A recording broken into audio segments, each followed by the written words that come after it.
You tell students that no, for instance, at the outset of the First World War, people weren't checking their phones for updates.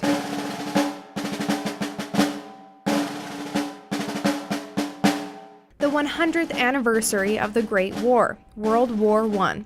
The war that allowed Canada to step out onto the world stage. The war that almost tore Canada apart.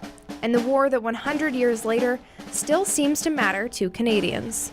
Back in 1918, when the First World War was coming to an end, this community was just getting used to the name Prince George.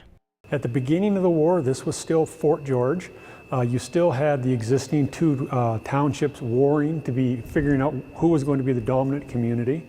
And so by the time the boys started coming back home at the end of hostilities, they were coming to a fairly new community that during the war had begun to develop in ways that nobody had really predicted.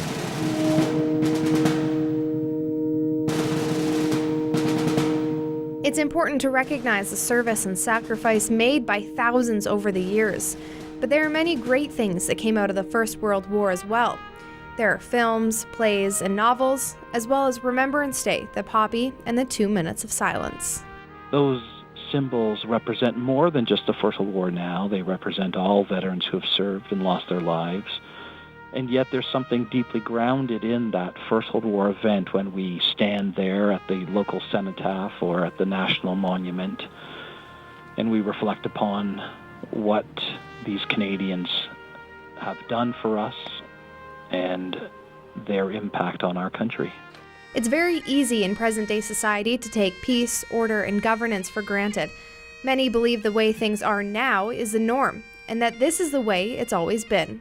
Yet as I tell my students, they imagine it, the boys who went over to fight in World War I and World War II, they were 18 and 19 and 20 years old. They were very much the age of my contemporary first, second, and third year students.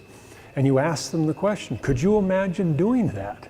And to them, it's bewildering. It's really a representation of the past as a foreign country. They just don't get it.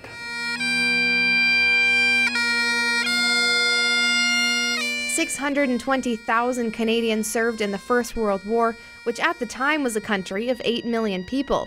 Today's equivalent would be about 3.5 million Canadians going to war. Canada has come a long way in the last 100 years, and for that, the country will continue to remember those who sacrificed for us on the 11th hour of the 11th day of the 11th month. Olivia McDonald, CKPG News.